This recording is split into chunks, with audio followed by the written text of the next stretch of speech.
Okay, so I had a few people requesting a video for how I did my furnace on my Boler. I guess the first thing is just talking about what type of furnace it is. If you can see down here, it's usually a sticker on the side, and it's kind of hard to tell. See, but it's the Wagon Master 5000-F series. And this is kind of what it looks like. I've got the front grille here underneath my new parts. The biggest thing before you try something like this is to do a lot of research. A lot of people would say you must hire a professional to do it. But the problem with these 50-year-old furnaces, me being an HVAC, if someone came to me and said they wanted me to fix a 50-year-old furnace, the liability factor is just not something that most people would take on. So unless you got a family friend or something like that that does gas work or HVAC or something and has familiarity with this type of work, it's the only way they're going to be able to take it on. So biggest thing that you're going to need is a good selection of tools. If you don't have that, I definitely wouldn't recommend trying to get into this project. The main reason I'm showing you guys this is because, like I said, not a lot of people would want to take this on. So probably going to have to do it yourself, do a lot of research, and be careful. Have somebody standing by. You can turn the propane off if you need to. But these are some of the tools that I used to get it done. In here is the bag for my manometer. I've got that set up there. And, you know, some tubing cutters and different stuff. I actually ran a whole new gas line there and back, because, of course, the old copper gets pretty work hardened and it's hard to work with. Okay, so the next thing is, on one of the Boler pages, I saw someone recommend this gas valve. I did a bit of research. Turns out it actually is pretty much one of the only ones I could find for the job. There is 3 different types of this gas valve, so you have to be really careful because it's not cheap. So, you know, you don't want to go spend 250 Canadian, 300, and realize it's the wrong one. I even was quoted over $300, I think $350 from one place, but I was able to get it for about 230 bucks from one of the suppliers. So here's a little picture on the types. So the one that we're using is the hydraulic snap action gas valve, and you can tell it's the right one based off of the temperature sensor where it goes, and then you've got your temperature control. And it doesn't have any other millivolt or 24 volt or anything like that on it, because it's, you know, it's a 50-year-old furnace. So that's one way that you can kind of tell. The other thing that's super important, which I didn't catch right away, which I should have, the kit doesn't come with it with the parts to change it from natural gas to propane. So I actually had to buy that kit separately, and that was another 50 bucks, which I wasn't really too happy about. So this is the kit, the Robert Shaw replacement kit, 1751-013. And inside of that kit, oh, I don't have it in that box, I've got it in here. Inside of that kit, it'd be something like this. On some models, there's also a restrictor plate, which is just a little chunk of metal with a hole in it, but and this kit didn't require it. So this is the one that they had for natural gas. This is the control for the gas pressure for the going out to your burner. And then they have this little rubber gasket piece that goes in there as well. And it kind of goes over top like that. I wasn't used to is these compression fittings. I don't know if you can see that, but it's got like a little ball on the end. And you just slide that over, it doesn't attach. And then when you tighten this kind of flare nut type of thing up, it compresses and it holds tight. Now these gas valves are also multi-position, but from what I've seen with these furnaces, this is the only way you're going to end up mounting it.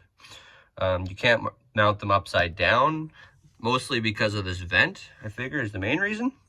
But when you get the gas valve, it comes multi-position, so it's multi-useful. And it comes with these caps right here with the yellow Teflon there, you see? And you can come out this side, or the bottom with going to your main burner. Obviously, we want to come out that side because I wanted to reuse, I don't know if you can see that, but there's this fitting here goes up to the main burner, and I wanted to reuse the main aluminum, and then I wanted to reuse the fittings going into the side there. Yeah, so you got to block off the ones you don't use, and then basically hook up similar to how it was before with the other fittings. And then, you know, this is that kit I was telling you about where we had to change it over, and I've got the sticker there for converting it to propane. Yeah, and then we've got our, basically like our kind of a thermostat sort of thing inside of there, which is, I don't know, I've never really used it. You just kick it on and there's lots of leaks and this and that, so you end up just keeping it on full bore all night. If you get hot, open a window. Yeah, so here's the snap action portion. Got all that, and that's pretty easy. There's a little red knob on the bottom to line up. Thermocouple here, replace that. I don't know if you can see, but thermocouple right there. And the big thing is, you can't really see, but right beside that, where the pilot light is, there's actually a little pinhole size piece of brass where this little flare nut that I was showing you before hooks up to it. That gets plugged up. It's just a little teeny hole. I was able to clean it out with a safety pin. And that makes a huge difference, because you could go through all this work of doing this and still have your furnace not work properly if you're not getting enough heat out of your pilot light. So that made a huge difference. But it was very difficult to get this tube bent that tight. And there really isn't a lot of space in here to get that tied in.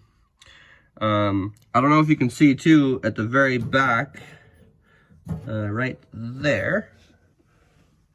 Point with a screwdriver.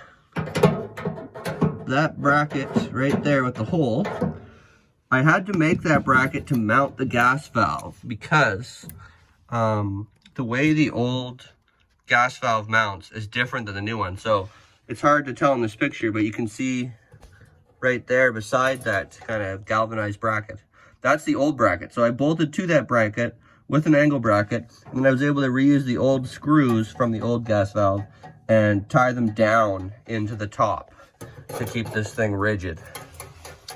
I still have to mount this for the temperature sensing. And the other really tough thing was getting the main flare hooked up, because this gas valve is a bit longer than the old one, and I couldn't really mount it much further this way without modifying the main burner tube. Plus, I needed to have space to get in here anyway. So I was able to get it, but man, it was a struggle. Another thing that's super important if you're going to ever try anything like this is it's all fair game until you go and light it and you have a big, you know, propane leak. Either can gas somebody to death or you have flames shooting out the side. So very important to use some liquid leak detector. You can use soapy bubble solution. I have this stuff that I use, which kind of makes really good bubbles when you hit a leak. So I've got the propane on, and then you just want to be really liberal and shoot it everywhere. And if you see a leak with the stuff I've got, I mean, it'll just turn into a huge 1-inch bubble if I've got a leak anywhere. And you know, you want to check stuff like this, right? And if you put a decent amount on there, you're gonna see it, and it may take a couple minutes, but you're gonna just start seeing big bubbles. Yeah. Okay, well, now I think we're ready to get the other portion that I still have to finish. We've got to get our manometer. Wow, it's windy today. We got to get our manometer set up. So we can't adjust this until we get the main burner lit. So we got to get the thermocouple heated up with our pilot light first. And then we're going to adjust our water column to 11 inches of water column. Biggest thing too is to make sure that your meter is set up in inches H2O. So I've got that ready to go. We're going to turn this guy to pilot, and it only really clicks in if you're just right where you need to be. Here we go. It's going to be kind of difficult to do this, but see if I can. There we go.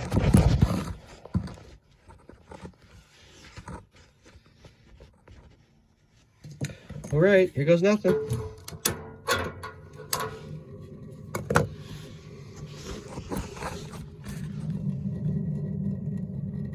So, I don't know if you can see, but you just want to see a blue flame.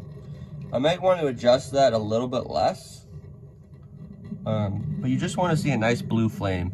You see any orange, that's not a good sign. Also, you got to make sure you got a decent amount of flame. Like if you try to light your pilot and there's barely any blue flame there, then chances are that little orifice I was talking about is plugged up. So just keep that in mind. I wasn't sure how the flame was supposed to look, but that's pretty much how it should look. I mean, there's a little bit of orange flame you see. I may want to adjust it down just a little bit, but that's basically how it looks. And there's the thermocouple there. Flame heats up the thermocouple. It keeps the gas valve flowing the gas for the pilot, and once that pilot stays on by itself, because the thermocouple is telling it can, then you can switch over and fire up the main burner. So right now, I'm gonna let off, and if you hear or see the pilot shut off, then the thermocouple is not heated up. So see, we're good. Now we're gonna go and turn it to on. Boom. Here's our main burner. So now we want to watch this manometer, and we want to turn it so that we're close to 11 inches of water column.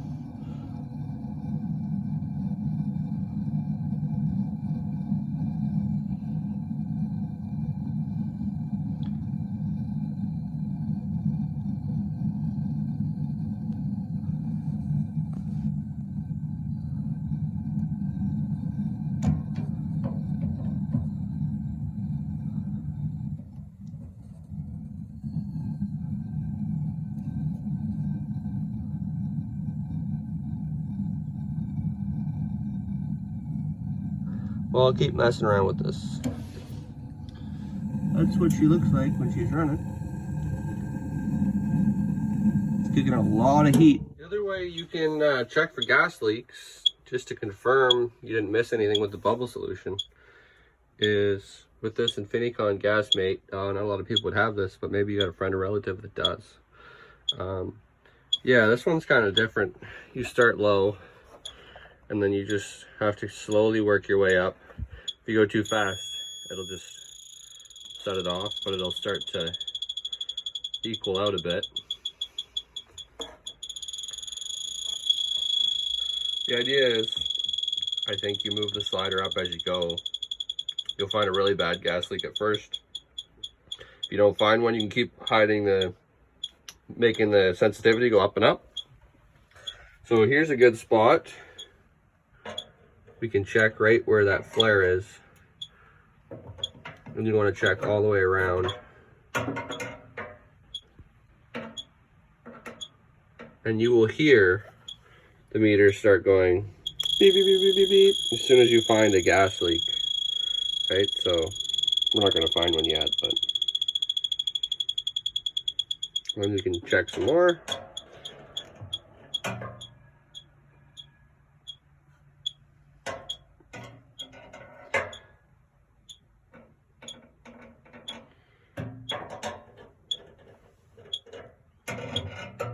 Perfect. So now maybe we'll try lighting this guy.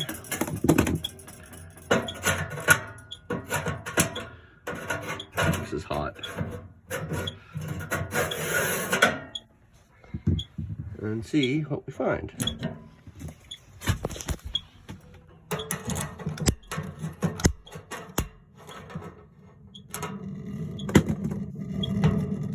So pilot's lit. We're just going to wait a couple seconds for the thermocouple to get heated up.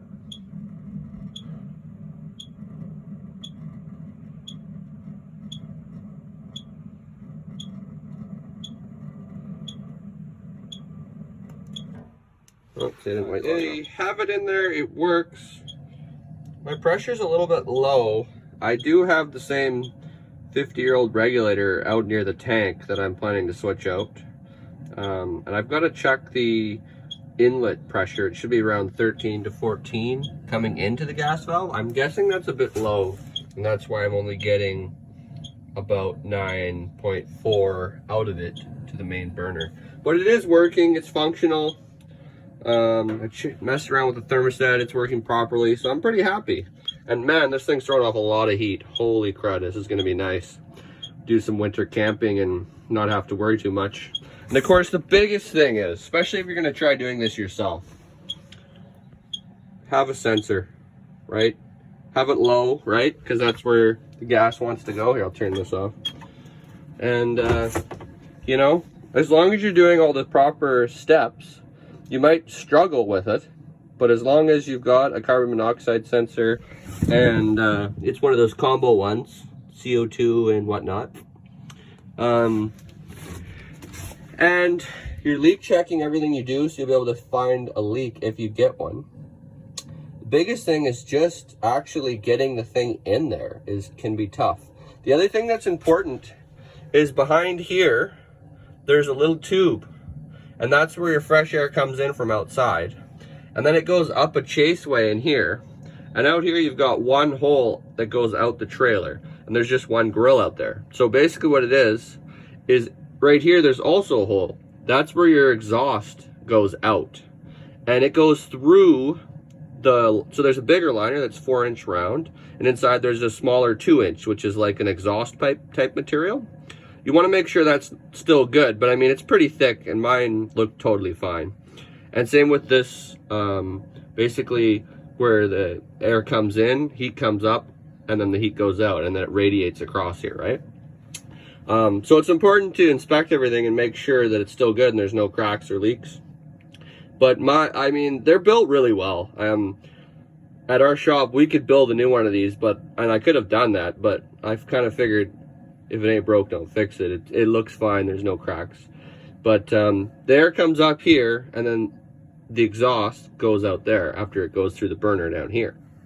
So the exhaust goes through an inner, smaller tube, and the fresh air comes around that tube, down a chase in the back, and then up. So it completes the cycle, right? So it comes in the grill, around the exhaust, down, through a chase in the back, up, passes through the flame, comes up, then it goes through the smaller tube, back through, if that makes any sense.